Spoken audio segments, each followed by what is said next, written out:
Bismillahirrahmanirrahim. Assalamualaikum warahmatullahi wabarakatuh. Selamat datang di channel video saya. Masih bersama dengan saya, Mas Purwo. Nah, pada kali ini ya teman-teman, kita akan membahas tentang tata cara mengecek data kita di BI Checking atau sekarang yang istilah barunya ya di SLIK OJK. Nah, untuk teman-teman tentunya yang pernah mengajukan kredit, baik itu pinjaman online, offline, atau pinjol, atau kredit usaha rakyat dan sebagainya, kartu kredit dan sebagainya, tentunya teman-teman sudah tidak asing lagi dengan namanya BI Checking ya teman-teman.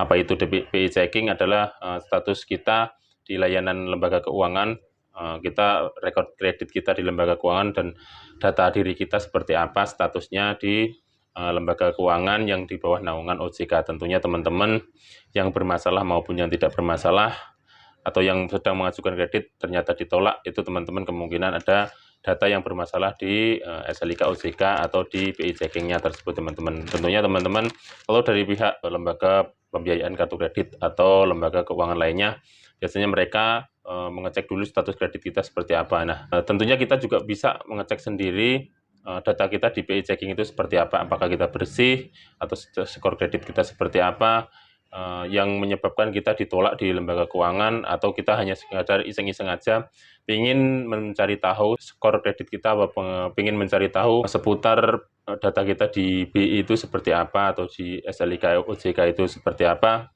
Nah, kita bisa cek sendiri ya, kita bisa nggak usah sekarang, nggak usah kayak dulu ya, nggak usah offline tentunya juga bisa OJK melayani. Nah, tentunya kita juga bisa secara offline, secara online ya teman-teman. Secara online lebih mudah. Nah, bagaimana caranya? Mari kita pandu, mari kita belajar bareng-bareng. Nanti caranya saya kasih tahu di video yang di sebelah saya ini. Pelan-pelan juga saya jelaskan langkah demi langkahnya seperti apa. Langkahnya tidak sulit, sangat mudah, simple, hanya membutuhkan HP aja ya teman-teman. Langsung bisa ya teman-teman. Tentunya ini akan berguna buat teman-teman yang mengalami masalah di SLIK OJK seperti apa, masalah BI Checking-nya seperti apa. Mari kita mulai saja ya teman-teman. Nah, langkah yang pertama adalah kita masuk dulu ke website OJK ya teman-teman. Nanti di situ akan ada menu ya IDEPku ya teman-teman. IDEPku itu layanan informasi debitur SLIK OJK secara online. Itu yang diterbitkan oleh OJK ya teman-teman. Nanti kalau memang susah mencarinya ya cari di Google, nanti di situs OJK nanti akan diarahkan ke menu yang namanya IDEPku ya teman-teman. Nanti setelah kita membuka ya teman-teman, membuka aplikasinya, lalu klik menu pendaftaran ya pada halaman utama aplikasi IDEPku ya teman-teman. Tentunya ini ya seperti registrasi aja, mudah. Bahasanya bahasa Indonesia mudah dimengerti seperti bahasa kita sendiri. Jadi tidak ada susah ya teman-teman. Nanti di situ juga ada pengaduannya kalau misalkan teman-teman mengalami kesulitan dalam pendaftaran, nanti di nomornya juga ada. Nah, kemudian isi data diri lengkap dengan benar pada formulir yang telah disediakan di halamannya. Dan kemudian kalau sudah kita mengisi di formulir, biasanya nama, terus nama ya enggak ya, biasanya nomor identitas diri ya teman-teman. Nomor yang mereka itu enggak nama dulu, mereka cuma nomor identitas diri, NIK, KTP ya teman-teman. Tentunya setelah itu pilih perorangan ya, kalau perusahaan ya perusahaan, kalau kita mau mengecek kita sendiri ya perorangan saja, lalu klik selanjutnya ya teman-teman. Setelah itu, dokumen persyaratan antara lain adalah dokumen yang harus disiapkan seperti ini ya teman-teman. Perlu teman-teman lihat ya, catat dokumen apa saja apabila kita ingin mendaftar di IDEP atau informasi data debitur di SLIK OJK ya teman-teman. Kalau debitur perseorangan gampang, kalau misalkan kita WNI ya KTP, kalau untuk WNA ya paspor doang ya, paspor WNA. Kemudian yang B adalah badan usaha. Untuk badan usaha ini identitas pengurusan KTP untuk WNI atau paspor atau WNA. Nah, itu untuk pengurus, identitas pengurusnya ya teman-teman. Kemudian NPWP dan badan usaha. Yang ketiga adalah akta pendirian anggaran dasar pertama dan atau perubahan anggaran dasar terakhir yang menunjukkan perubahan kepengurusan badan usaha. Nah, seperti itu yang untuk yang debitur perusahaan. Kemudian untuk debitur yang meninggal dunia, identitas ahli waris atau KTP untuk WNI, paspor untuk WNA. Kemudian yang kedua, dokumen asli yang menerangkan kematian debitur yang dikeluarkan oleh pihak yang berwenang. Tentunya di sini harus ada sertifikat kematian ya teman-teman. Kemudian yang ketiga, dokumen yang menunjukkan hubungan kekeluargaan antara ahli waris. Nah, itu untuk yang debitur yang telah meninggal dunia. Selanjutnya pemohon mengunggah foto data diri dengan memperagakan yang diminta oleh aplikasi. Ya tentunya teman-teman kan kalau melakukan pinjol atau sekarang pinjaman melalui bank, kartu kredit dan sebagainya, diminta foto verifikasi data diri yang biasanya KTP dipoto di sini seperti ini.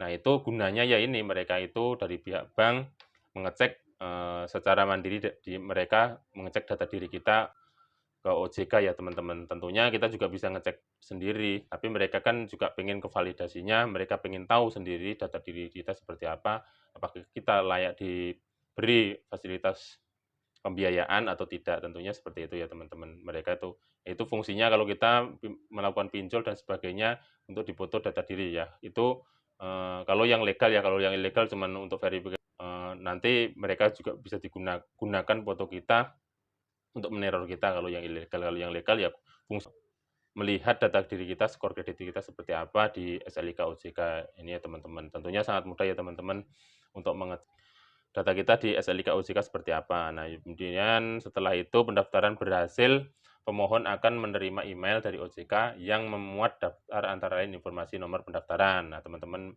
nanti by email ya teman-teman, tentunya kan di situ ada kita memasukkan nomor email. Nah, ya pemohon dapat melakukan pengecekan status pemohon pada menu status layanan dengan isi nomor pendaftaran. Nanti kita dikasih nomor pendaftaran untuk melihat status pendaftaran kita seperti apa. Nah, OJK memproses permohonan IDEP ini dan mengirimkan hasil IDEP melalui email pemohon paling lambat satu hari kerja setelah pendaftaran dilakukan. Tentunya nggak ribet ya teman-teman, satu hari kerja kita sudah mendapat balasan email. Itu enaknya kalau kita by online. Kalau by offline ya kita repot-repot ke OJK, mendaftar dulu antriannya, baru kita ke sana. Tapi kalau online ya kita cukup menunggu aja di rumah. Dan apabila terdapat pengaduan, misalkan pertanyaan lebih lanjut tentang IDEP ini, Anda dapat menghubungi kontak OJK juga bisa teman-teman di 157 melalui telepon 157 atau email ojk.go.id atau WA 081157 Tentunya mudah ya teman-teman. Kalau teman-teman masih ada yang bingung, mau ditanyakan terus ada kendala dan sebagainya, silakan hubungi hotline OJK ya 157 ya teman-teman. Tentunya sangat mudah, sangat membantu. Misalnya kita mengajukan ke lembaga pembiayaan, syaratnya sudah lengkap, semua sudah lengkap, kok tidak disetujui. Nah, kemungkinan kita masih ada data kita di SLIK OJK yang bermasalah atau dari lembaga pembiayaan sebelumnya. Jadi teman-teman bisa mengecek dulu. Kalau misalkan di lembaga pembiayaan sebelumnya teman-teman sudah beres, ternyata di SLIK OJK-nya teman-teman masih bermasalah, Anda bisa juga komplain ke lembaga pembiayaan sebelumnya supaya dibersihkan ya teman-teman namanya di SLIK OJK. Nah, kira-kira seperti itu aja ya teman-teman. Kalau misalkan masih ada kesulitan ya silahkan di kolom komentar, nanti saya bantu kalau bisa saya ya teman-teman. Dan kalau ada kritik dan saran juga silahkan di kolom komentar. Jangan lupa aktifkan tombol loncengnya serta subscribe untuk update video-video terbaru dari saya. Demikian kurang lebihnya, saya mohon maaf. Saya akhiri. Billahi taufiq walhidayah. Wassalamualaikum warahmatullahi wabarakatuh.